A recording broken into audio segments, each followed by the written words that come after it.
Hey guys, uh, I may not have this configured properly because there's no window for myself. Um, I mean, like, I can't see, like, you can't see me from here. Um, Here we go, cameraman. See if that does anything. No, control room. It's not even showing that. Whatever. Let me turn the camera off and turn it back on. No. Okay, sorry about that, guys. Let's see. So what I wanted to show is Ash Hardell's videos. Now, to be clear, I think Ash Hardell is a nice person. But as you know, I have a problem with her videos.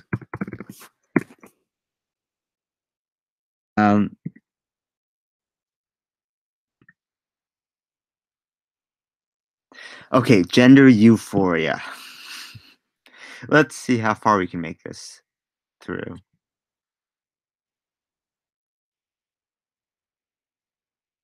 This is actually a cool intro. I gotta say, that's a nice intro.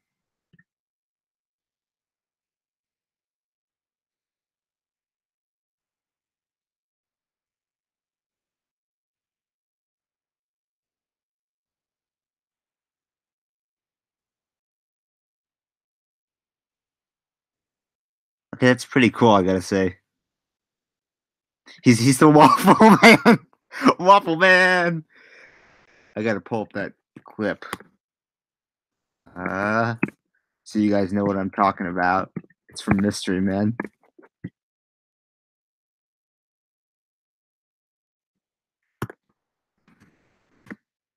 Yes. Here we go. The Waffler.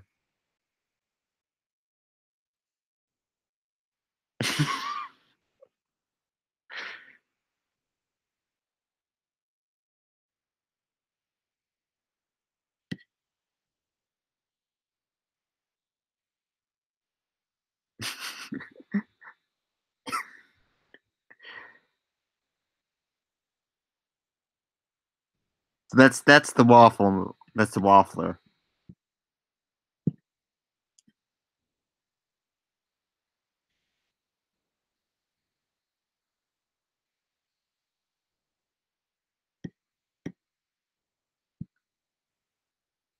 Oh, sorry, you're gonna hear an echo. There we go. Oh, no sound? No sound.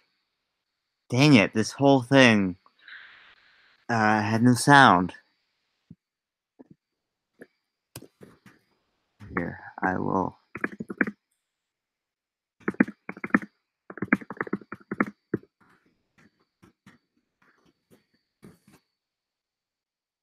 Okay. Come on, he's saying no sound. Maybe I accidentally turned my mic off. And turn it back on again. Can you hear me now? Let me check my sound settings. Dang it.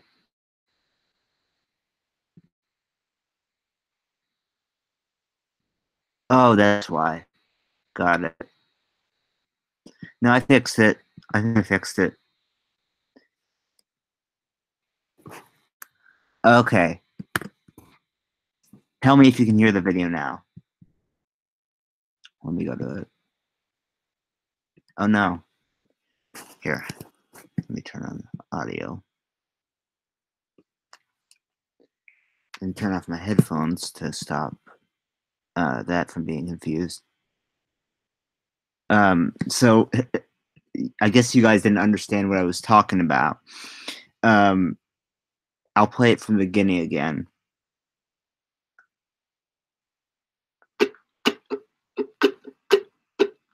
Don't you ever wonder what life would be like on Mars? Or maybe just somewhere else. Hello, everybody. My name's Jackson Bird. I have a YouTube channel called Jack is Not a Bird, where I share my experiences being a trans guy and try to share, the experiences of other trans people as well, and also talk about nerdy things and sometimes waffles. Reality's holding So my me joke down, was drop the in a waffle, downpour, but- won't jump in my wish to get the hell out of this. I can't stay here, I'm running away here. And today we're going to talk about something super exciting that I don't Oh, think God. a lot of people talk about, and that is gender euphoria. Yay!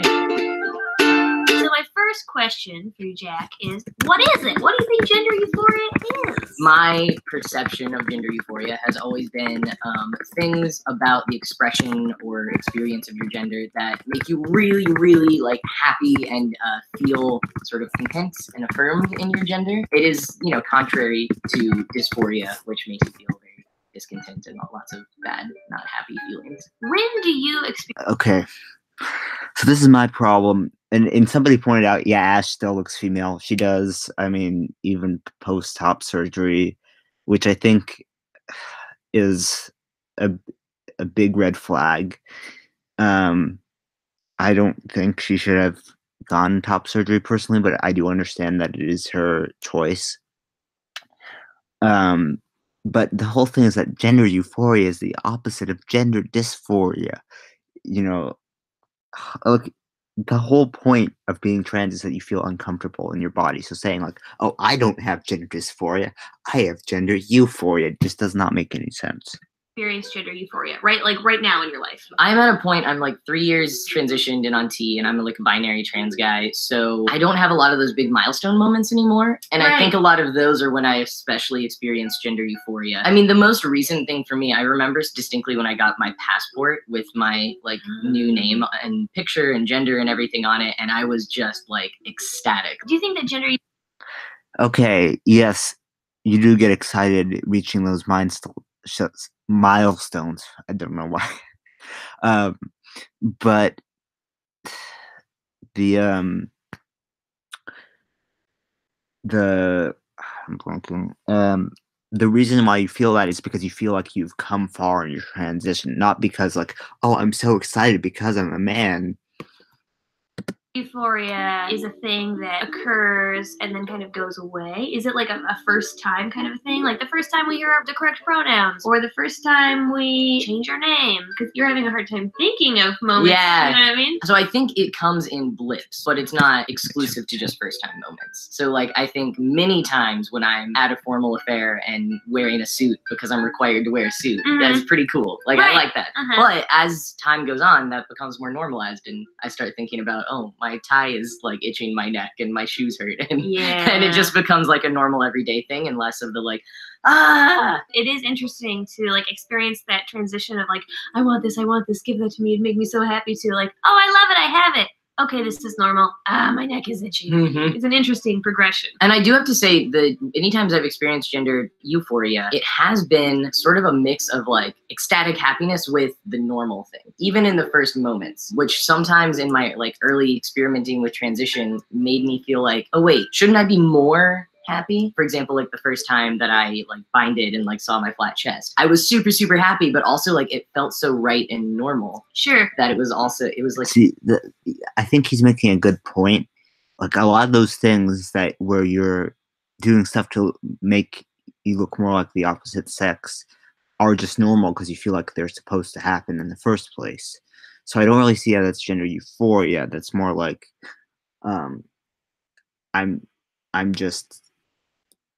I've just come this far in my transition and I'm doing well. I mean, I don't have a huge problem with gender euphoria as a concept, except for when people say that replaces gender dysphoria.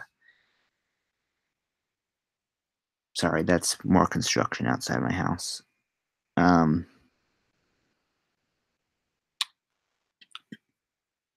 me see what you guys are saying in the chat. Okay.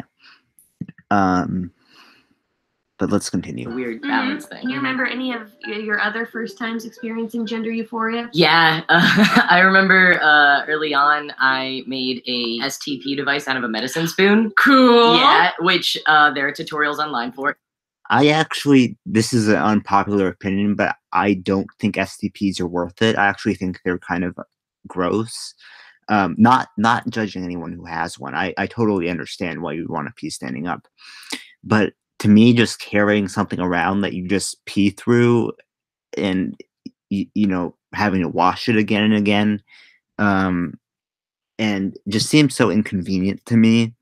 Um, I mean, that's just my opinion. I understand that many people don't have that opinion, especially if your stand-up device also functions as packing. Like, I understand why people would want that. I just personally don't. Like, it's not a great option for an STP device. But that was like the first time that I successfully like stood up to pee. Like, I didn't think I would be as excited and like happy about that as I was, but I was just like, oh my God, this is awesome. Has experienced gender euphoria ever highlighted dysphoria or kind of? Oh God, this is when I have a problem, because I don't get how you can say gender euphoria brought out my gender dysphoria. Shone a light on something you didn't even know you were doing. I wanted to say, why are they wearing yellow ribbons on their wrists? Both of these people. Is it like a military thing or something? I don't know. About. Yeah. Okay. I think so. I mean, I don't know if I can think of an exact moment, but I do just generally feel like almost every aspect of being trans is like the high and the low going together. Like, maybe if I'm so excited about getting to wear a suit to a wedding, I also experience the dysphoria of like, oh, but why didn't I get to do this my whole life? Or like, why don't I look like the other guys? Or like, why do we have such gendered clothing for people at weddings? And that bums me out, but that's not really dysphoria. That's just me being sad about society. But yeah.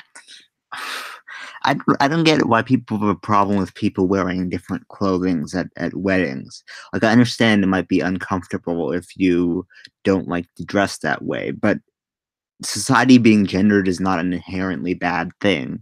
And a lot of that is based on the differences that men and women have innately. Now, yes, some of it is definitely socially constructed, but a lot of it is based on the differences that men and women naturally have.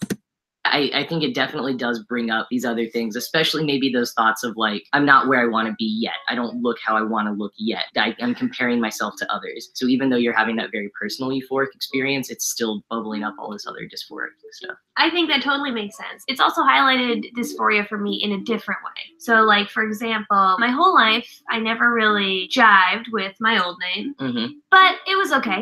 Despite having your old name constantly throughout all your stuff, and then your new name is just an abbreviation of your old name. I'm sorry, Ash. You really, like, I've known so many trans people, and you are just not one of them. I'm sorry. Like, I don't have any problem with you as a person, but I cannot take your claims that you are trans seriously.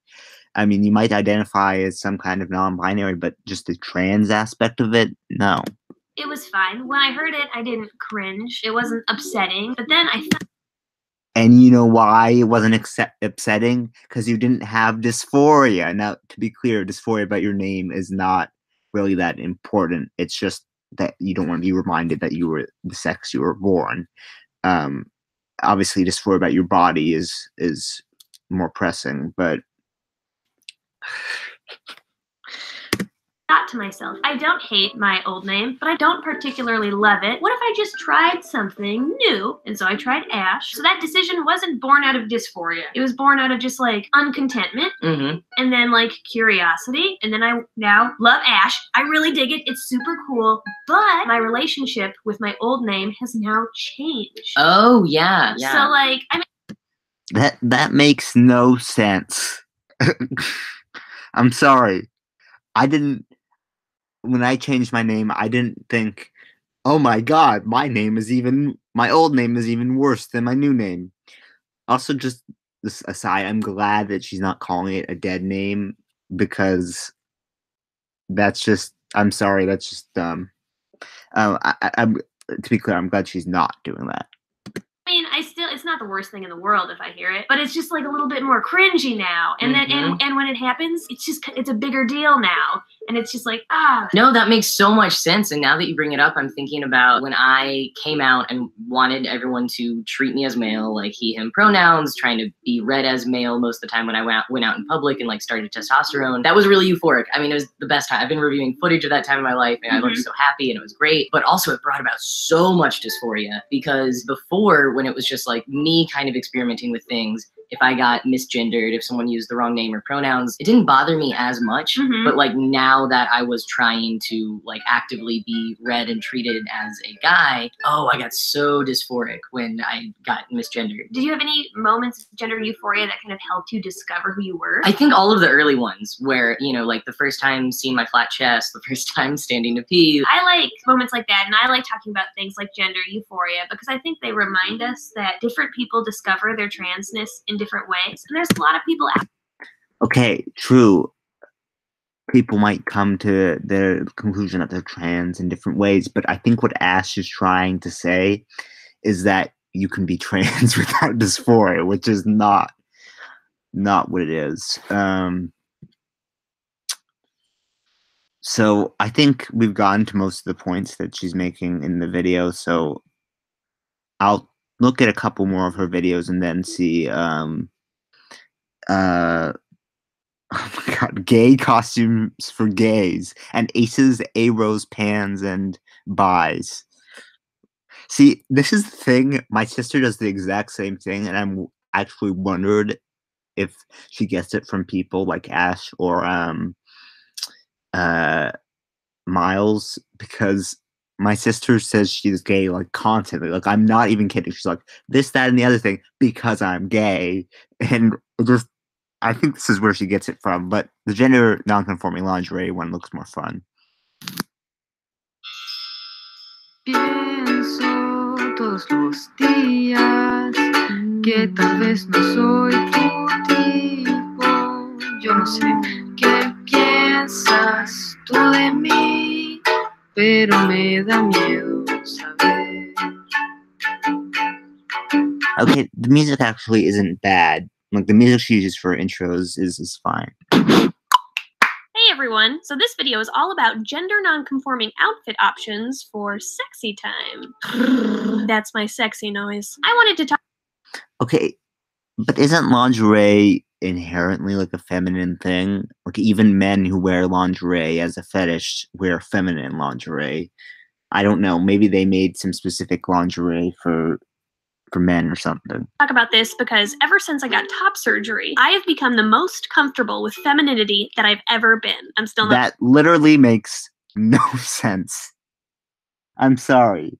You should be saying, "Oh, my body looks more masculine now," instead of I want to be more feminine just after I got top surgery. Sorry. That comfy, but like any kind of enjoyment of traditionally girly things is definitely a shift. Crop tops, lace, silk, even bralettes. Items like this finally feel okay to me now that my body is more masculine. It's like with my Definitely flat chest a shift. and Crop feminine tops, wearables, lace, I silk. achieve Oh, sorry, an it's the androgynous echo. balance that I really dig. Before, when I had a larger and more feminine feeling chest, in order to achieve balance, I always and only wore mask, soft butch, basic, plain, not flamboyant, nor effeminate stuff. I dressed like a lazy guy going to bed, afraid to serve looks or take risks. I was very boring. Basically, my lingerie fashion has run the gamut, and I wanted to share a handful of gender nonconforming style strategies that work for me and might work for you. In this vid, I'll be offering up 4 sexy strategies to consider and 2 overarching themes that are present in each of them. These themes are 1, play with blending mask, femme, and androgyny. This could look like feminine clothes on a masculine body, masculine clothes on a masculine body with a pop of femme, both mask and femme clothes on a So the neutral body. Okay, first of all, you can't have a neutral body. I'm sorry. That is not how it works. I mean, you can dress androgynously, but your body usually does not look. Oh my god. I think I just hit peak levels of stupid here. But the problem I have with this video is that she treats gender and dressing as your gender like it's some fun thing that you can just slap on. And like, oh, look, isn't this so fun? And this is why I think Ash inherently, even if she is trans, which I don't think she is, but even if she is, I. Oh, sorry, I got a phone call.